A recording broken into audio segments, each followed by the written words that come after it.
Hi, this is Elijah, and it's a little cool this morning, about 40.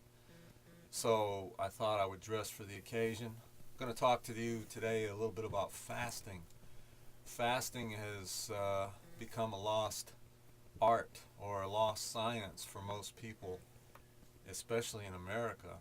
And I want to talk about fasting and why it's such an important health practice, particularly if you're dealing with sickness and disease of any kind and you want to recover in the shortest time possible. Now, fasting is defined in this video by the absence of food and the use of water. So there are many types of fasting. Don't want to spend a lot of time discussing and debating all the different kinds of fasting, but I want to recommend to you a simple form of fasting that has the potential to dramatically, powerfully, and quickly turn your health around if you will apply it as laid out in this instructional video. Now, fasting is valuable because it enables your body to do something that can't be done hardly any other time with the same efficiency.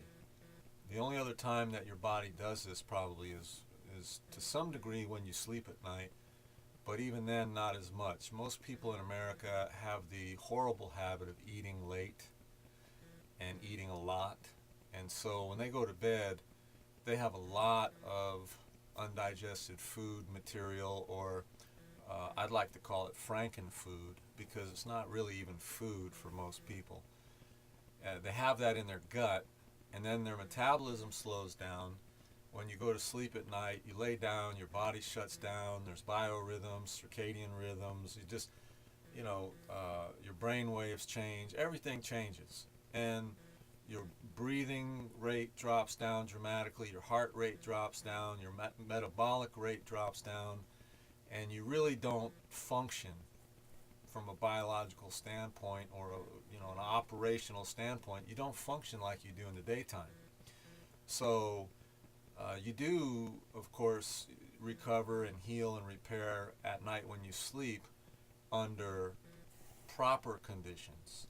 But when you go to sleep under improper conditions, which means, again, that your belly's full of stuff, for one thing, that you're considerably and chronically dehydrated, and it's not quiet, it's not real dark, it's very late, you go to bed at midnight, after midnight, etc.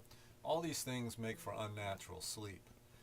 And so you don't get the kind of healing and recovery and repair in your sleep hours that you should.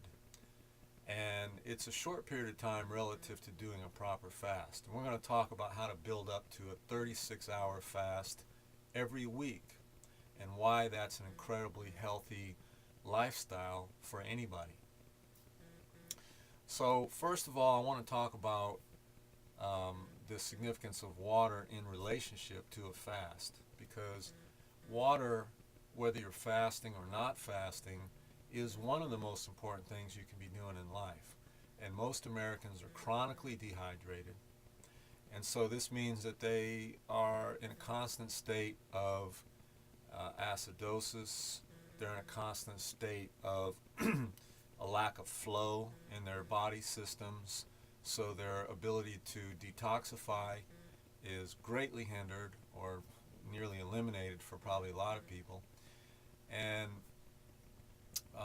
it's just a big subject, and I don't want to make this a water discussion since we're talking about fasting, but I can't talk about fasting without at least mentioning that water is an incredibly important part of your fasting protocol. And that means you need to know how to calculate the amount of water that you should be drinking. And so I recommend that for every 50 pounds of body weight that you have a quart minimum of water. Now, the average person that has no heart disease, no congestive heart failure, no kidney problems, just a normal person who's not in a life-threatening kind of situation can handle 3 gallons of water a day. Now, I'm not recommending you drink 3 gallons of water a day, but what I'm telling you is it wouldn't hurt you. So when you think, wow, I weigh 200 pounds, I need a minimum of a gallon of water a day. And people think, a gallon of water? I couldn't drink that in 3 or 4 days, you know. And then there are other people that think, oh, I drink a ton of water. And they say that all the time when I talk to people, but when I ask them to compute or explain precisely how much water they drink, A, they don't know, and B, when they estimate, it typically comes out to be way short, usually at least less than half of the amount of water they should be drinking. Another rule of thumb with water is that if it's not water, it's not water. Okay, tea is not water, coffee's not water, juices and sodas are not water.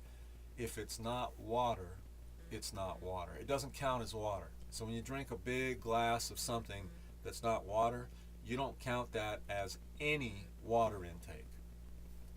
Now, one of the reasons for that is because so much of what Americans drink has sugar in one form or another in it.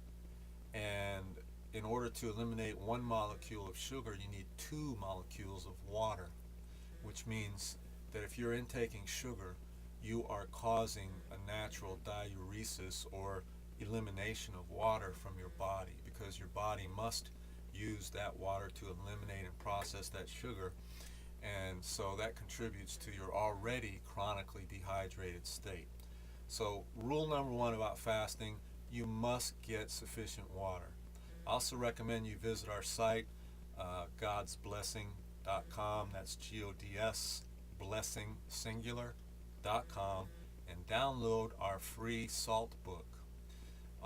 The salt book is it's a wealth of information on why you need salt, good salt and bad salt. You shouldn't use Morton's table salt, any kind of refined white table salt. It's basically poison. But good salt, on the other hand, is absolutely essential to proper health. And in order to engage in good fasting and in order to engage in good detoxification of your body, you must have salt. So please visit our site, download the free ebook, learn about it. Secondly, in order to do very effective fasting, it's important to incorporate enemas into your fasting. Not going to have time today to talk about how to do enemas, but enemas are an important part of your fasting protocol, and you should be doing enemas daily while you're doing a fast. So if you're doing a 1-day fast, you should at least do 1 day worth of enemas. If you do a 5-day fast, you should do 5 continuous days of enemas. And the enemas are important particularly because as you go into the phase of detoxification, which comes naturally by fasting, see, your body requires a tremendous amount of energy for the process of ingestion, digestion, assimilation, distribution of nutrients. In fact, it requires more energy for that than anything else in your life. And so when you fast, you do not have to allocate that energy to those processes, and thereby that energy is released or freed up to be utilized for detoxification, for healing, for repair, recovery, etc. Animals in the wild, like deer, they say that if a deer breaks its leg, then it finds a thicket, a very covered, thick thicket in the brush where it can go into, and the deer will go into that thicket and it won't eat, it won't drink, it won't move, it doesn't do anything. It just is there, protected in the thicket, and it sleeps and it just remains there, and after about a week it comes out with a healed leg because the body is able to repair so quickly under those circumstances, and instinctively the deer knows this, and so this is what it does. It doesn't go to a doctor. So we can learn a lesson from that. Energy is a critical part of the process, and we have a tremendous amount of energy drain when we eat. The more we eat, the more energy is required. And if you want to learn to live a long time, you need to learn to eat smaller portions. I will tell you that on our website, godsblessing.com, we also host a site, lifegivingfood.com. enhancement.com.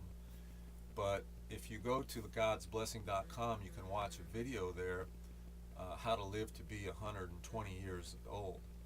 And that video explains why the people who on the earth are documented today in the year 2010 to commonly live beyond the year or beyond the age of 100 years old, those people have certain aspects of their lifestyle which have been studied for many, many, many years and have been determined to be the cause of their longevity.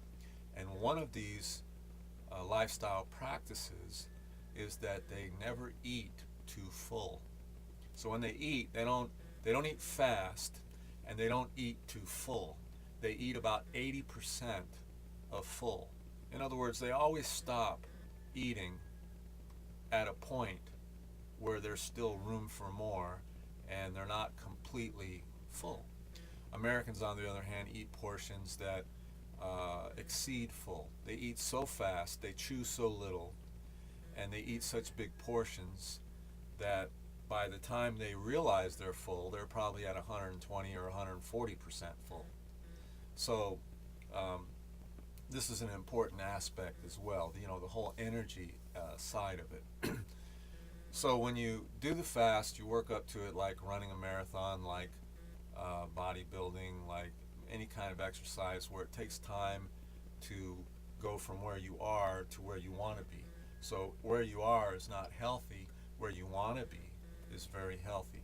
And so what you do is you work up to that by fasting a meal. In other words, pick a day where the last day of the meal, or the last meal of the day, you don't eat at all. You just drink water, but you don't eat. By the way, you shouldn't drink water with meals because water dilutes all your digestive enzymes. So drink your water between meals.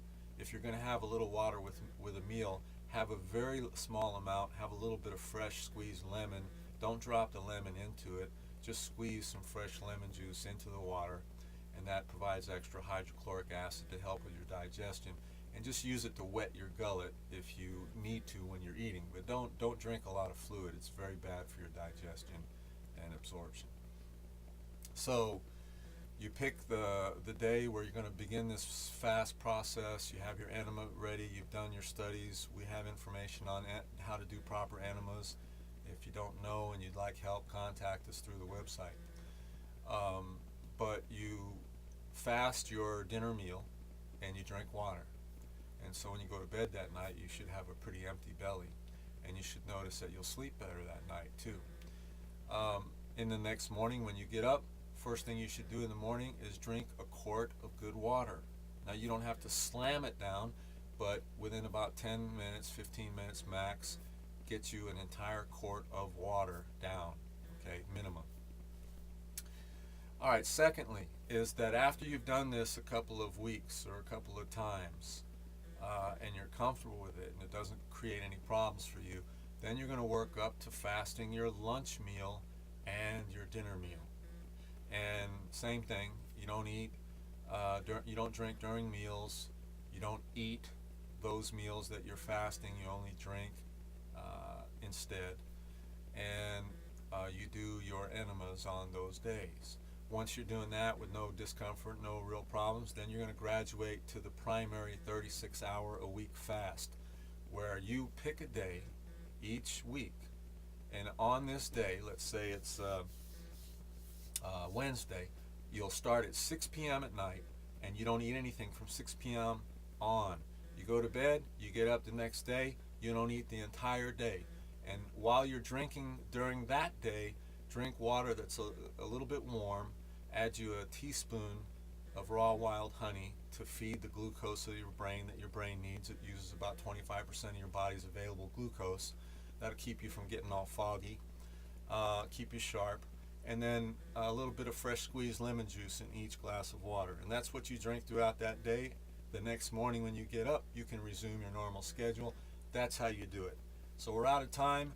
lifegivingfood.com, godsblessing.com. See you next time. Thanks for being with us.